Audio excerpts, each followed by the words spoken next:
पहला ही महावाक्य बाबा ने हम मीठे मीठे बच्चों को सुनाया, वही हमारे पूरे दिन के नशे के लिए, हमारी स्थिति को ऊंचा बनाने के लिए काफी है। हाँ, बस एक लाइन ही काफी है। बाबा कहते हैं, मीठे बच्चे, तुमने आधा कल्प जिसकी भक्ति की है, वही बाप खुद तुम्हें पढ़ा रहे हैं।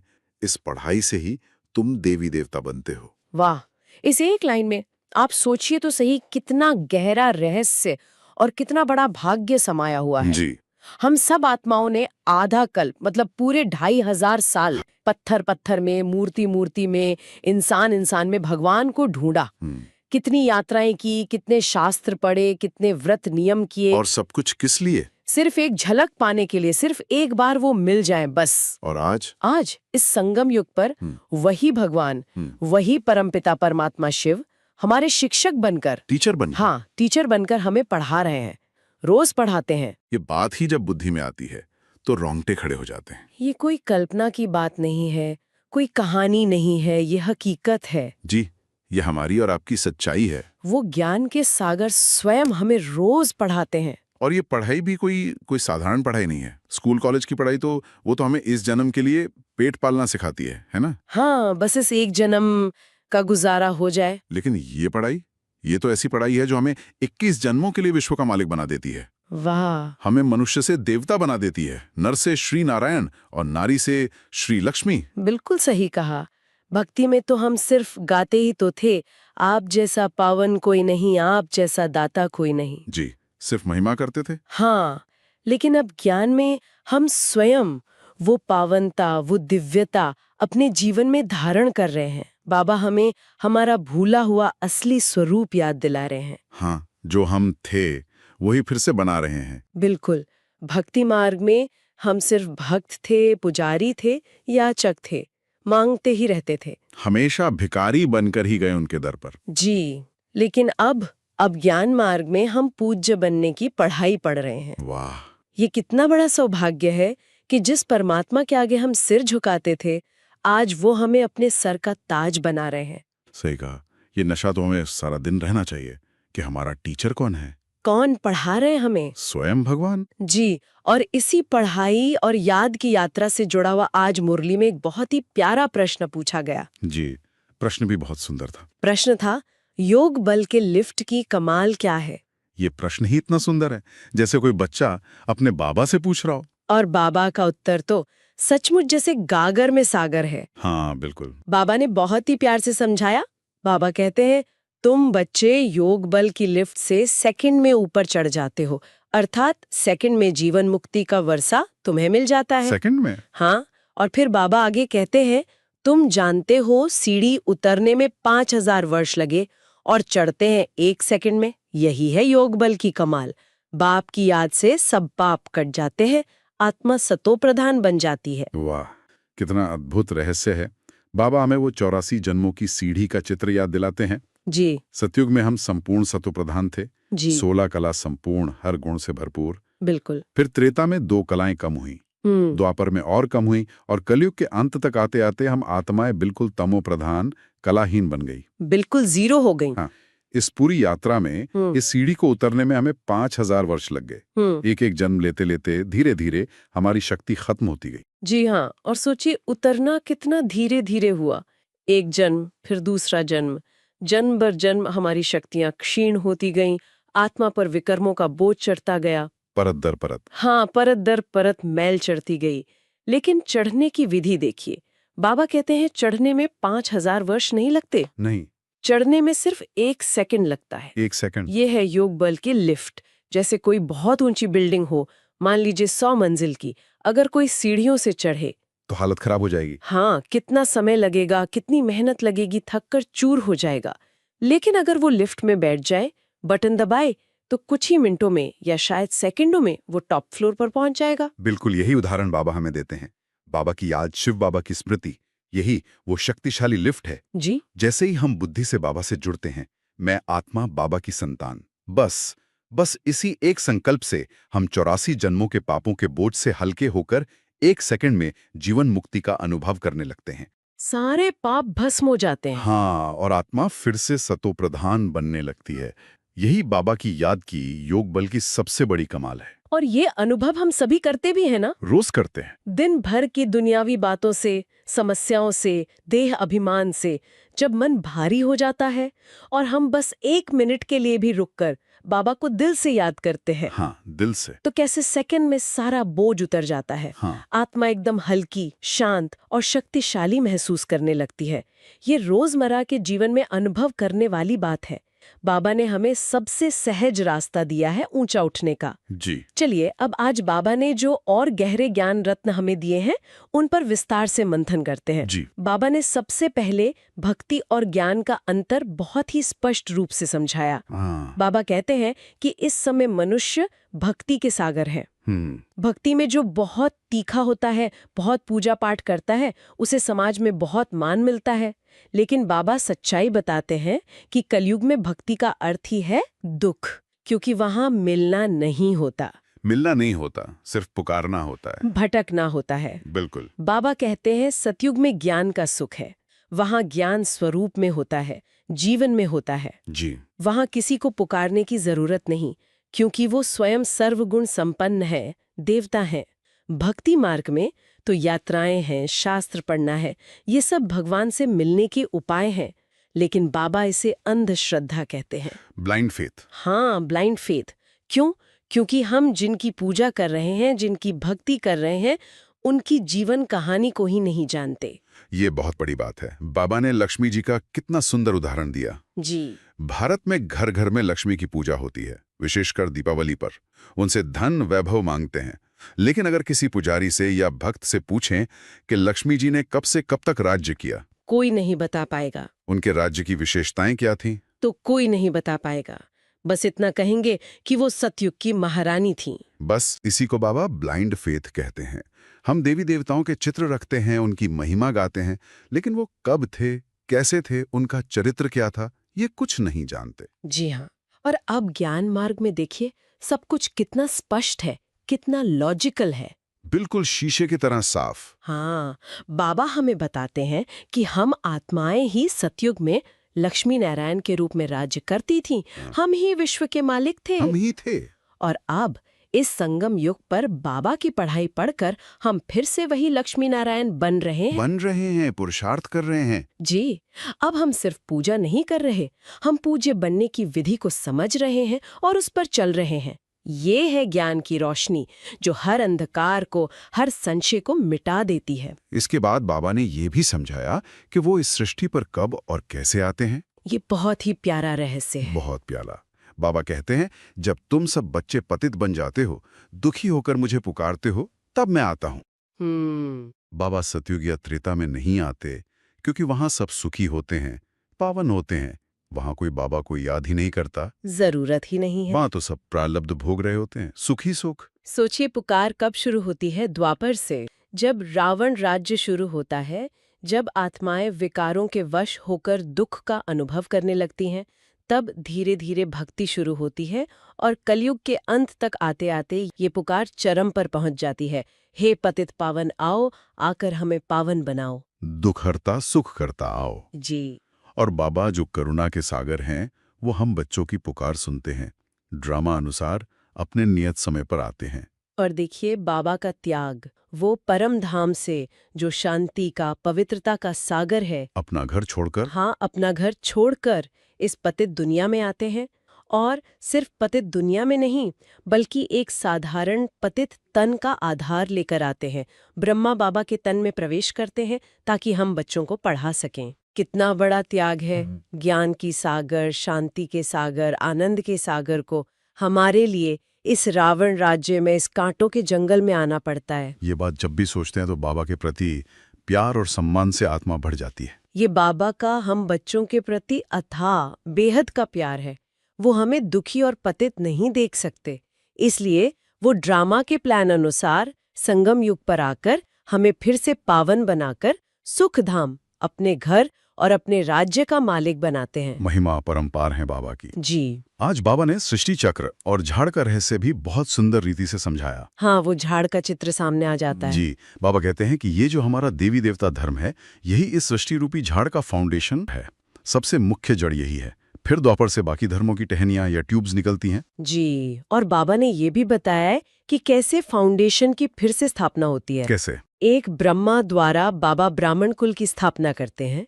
हम सब ब्राह्मण जो ब्रह्मा की मुख वंशावली संतान है, यही वो फाउंडेशन है जो अब तैयार हो रहा है। अच्छा, तो हम ही फाउंडेशन है? हम ही फाउंडेशन है। बाबा कहते हैं जितने सूर्यवंशी चंद्रवंशी देवता थे, वे सब आत्माएं अब फिर से ब्राह्मण बनकर ये ज्ञान ले रही हैं और देवता बनने की तैयारी कर रही हैं।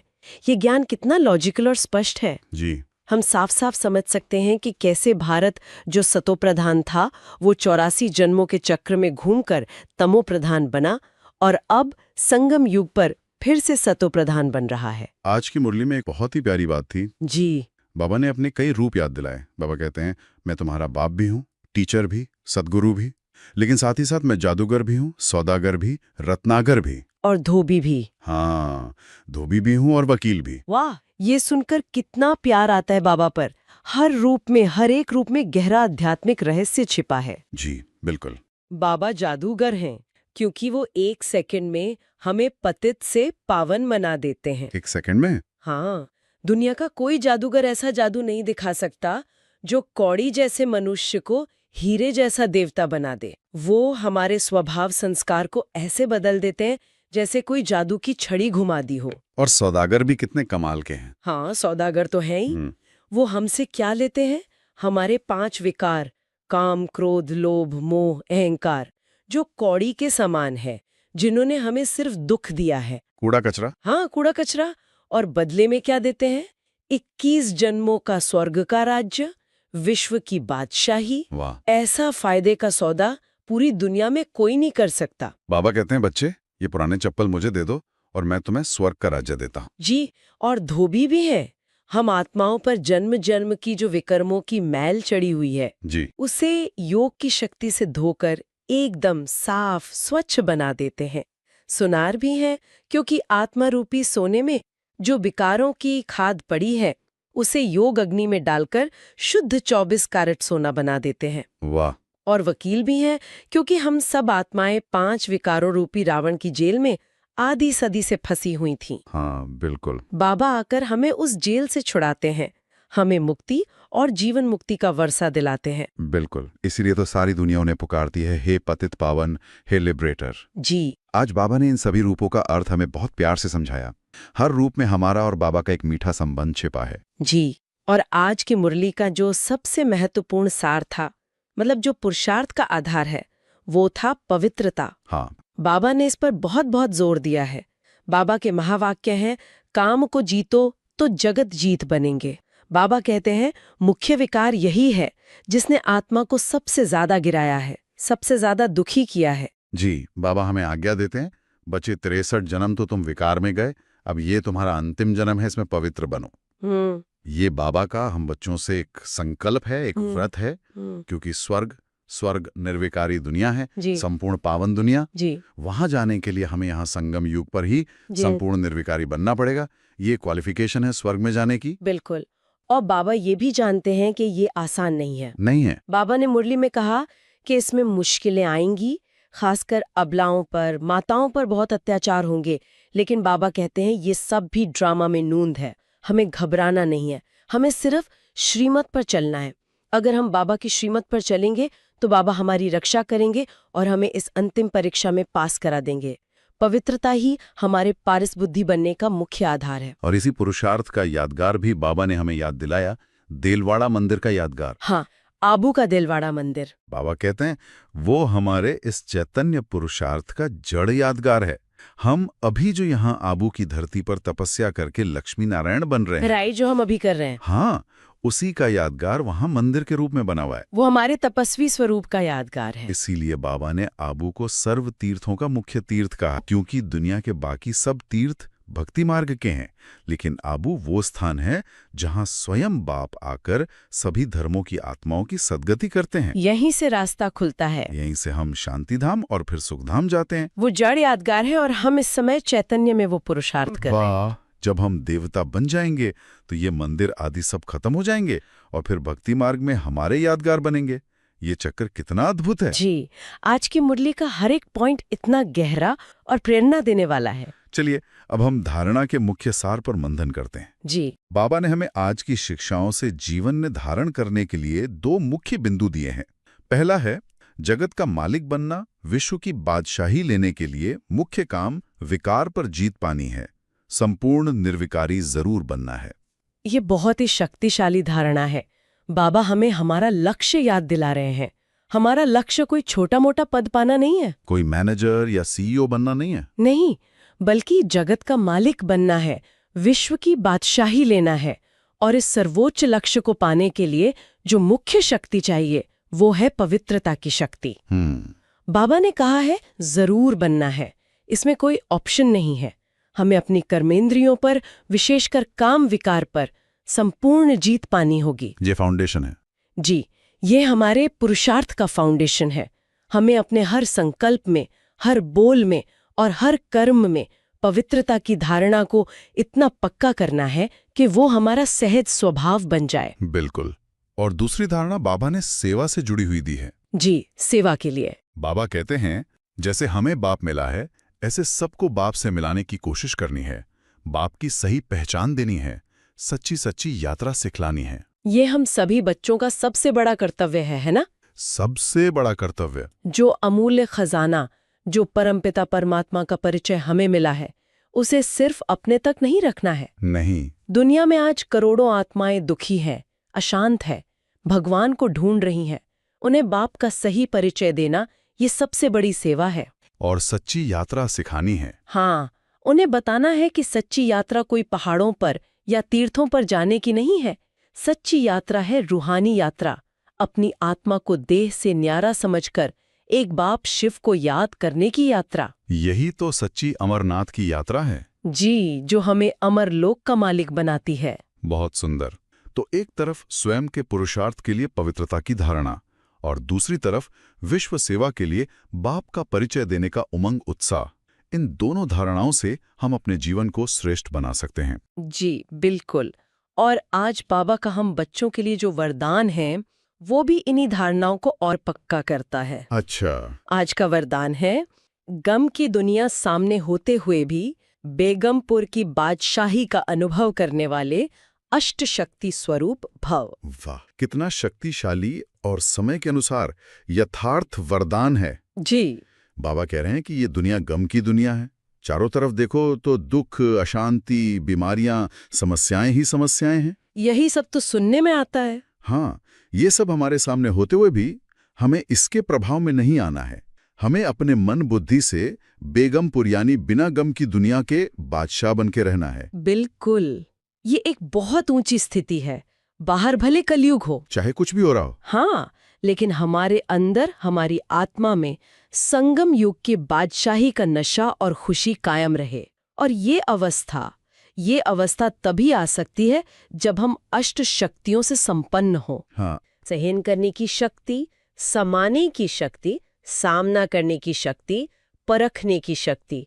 जब ये सभी शक्तियां हमारे पास होती हैं, तभी हम किसी भी परिस्थिति से अप्रभावित रह सकते हैं। बाबा ने बहुत सुंदर इशारा दिया कि अगर हम किसी भी संगदोष में आकर या किसी कर्मेंद्रिय के वश होकर अपनी शक्ति खो देते हैं तो क्या होता है? तो बेगमपुर का नशा और खुशी भी खो जाती है। एक बेगमपुर का बादशाह भी कंगाल बन जाता है। अच्छा। इसलिए हमें अपनी शक्तियों को बहुत संभाल कर रखना है और सदा बेगमपुर के बादशाह की स्मृति में रहना है। जी, और आज का स्लोगन भी इसी वरदान से जुड़ा हुआ है। जी। स्लोगन है, दृढ़ता की शक्ति सदा साथ हो तो सफलता गले का हार है। बहुत ही यथार्थ। बेगमपुर का बादशाह बनने के लिए या संपूर्ण निर्विकारी बनने के लिए जिस एक शक्ति की सबसे ज्यादा जरूरत है वो है दृढ़ता। पुरुषार्थ में दृढ़ता, श्रीमत पर चलने में दृढ़ता। अगर हमारे संकल्प में, हमारे निश्चय में दृढ़ता है कि चाहे कुछ भी हो जाए, कोई भी परिस्थिति आए, मुझे बाबा की श्रीमत पर ही चलना है, तो फिर तो सफलता आएगी ही आएगी। हाँ, तो फिर सफलता निश्चित रूप से हमारे गले का हार बनेगी। सफलता हमारे पीछे पीछे आएगी। दृढ़ता ही सफलता की चाबी है। अगर हमारा संकल्प दृढ़ है तो माया हमें हिला नहीं सकती। और जब हम अविचल और अडोल रहते हैं तो हम स्वतः ही सफलता मूर्त बन जाते हैं। जी, आज अव्यक्त बाप दादा ने भी हम बच्चों को एक बहुत ही गहरा इशारा दिया है। अव्यक्त इशारा है, इस अव्यक्ति मास में बंधन मुक्त रहे, जीवन मुक्त स्थिति का अनुभव करो। ये बहुत गहरा इशारा है। बाबा हमें हर प्रकार के बंधन से मुक्त होने के लिए कह रहे हैं। ये बंधन सिर्फ स्थूल रिश्तों का नहीं है, ये हमारे अपने ही व्यर्थ संकल्पों के तूफान का बंधन हो सकता है। हाँ, ये सबसे बड़ा बंधन है। जी, किसी व्यक्ति या स्वभाव, संस्कार के प्रति आकर्षण या विकर्षण का बंधन हो सकता है। प्रकृति के तत्वों या अपनी देह की बीमारियों का बंधन हो सकता है। बाबा चाहते हैं कि हम इन सभी बंधनों से मुक्त होकर जीवन मुक्त स्थिति का अनुभव करें। और बाबा ने इसकी युक्ति भी बताई है। युक्ति क्या है? युक्ति है योग युक्त और युक्ति युक्त। बनो। अच्छा। बाबा कहते हैं जब तक हम योग युक्त नहीं हैं, तब तक हम विघ्नों से युक्त रहेंगे। वाह, कितनी सुंदर लाइन है। जी, जितना जितना हम बाबा की याद में रहेंगे, बाबा से जुड़े रहेंगे, उतना ही हमें हर परिस्थिति को युक्ति से पार करने की शक्ति मिलेगी। बिल्कुल। योग ही वो शक्ति है जो हमें हर बंधन को काटने की हिम्मत और विधि सिखाती है। जितना हम योगयुक्त होंगे, उतना ही हम हल्के रहेंगे और जीवन मुक्त स्थिति का सहज अनुभव कर पाएंगे। तो ये इस अव्यक्ति मास के लिए विशेष पुरुषार्थ का इशारा है। जी। तो चलिए, आज बाबा की इन मीठी शिक्षाओं, वरदान और इशारों के आधार पर हम कुछ पल स्वमान का अभ्यास करते हैं। जी, जरूर। अपनी मन बुद्धि को सब तरफ से हटाकर एकाग्र करें और मेरे साथ अनुभव करें। मैं योग बल की लिफ्ट द्वारा सेकंड में जीवन मुक्ति का अनुभव करने वाली मास्टर सर्वशक्तिमान आत्मा हूं। मैं पत्थर बुद्धि से पारस बुद्धि बनने वाली श्रेष्ठ आत्मा हूं। मैं संपूर्ण निर्विकारी जगतजीत आत्मा हूं।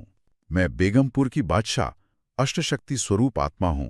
ओम शांति। आज बाबा ने हमें याद की लिफ्ट द्वारा अपने पुरुषार्थ को तीव्र करने की बहुत ही सुंदर और सहज प्रेरणा दी है। जी। यह याद ही वो शक्ति है जो हमें 5000 साल की गिरावट से, 84 जन्मों के बोझ से 1 सेकंड में ऊपर उठा सकती है और हमें जीवन मुक्ति का अनुभव करा सकती है। जी हाँ, हमें बस अपनी तरफ से 2 बातों पर ध्यान देना है। कौन सी 2 बातें? एक, पवित्रता के व्रत में दृढ़ रहना है, और दूसरा, इस गम की दुनिया में रहते हुए भी स्वयं को सदा बेगमपुर का बादशाह अनुभव करना है। वाह! यही इस संगम युग का सबसे बड़ा सुख, सबसे बड़ा नशा और सबसे बड़ी प्राप्ति है।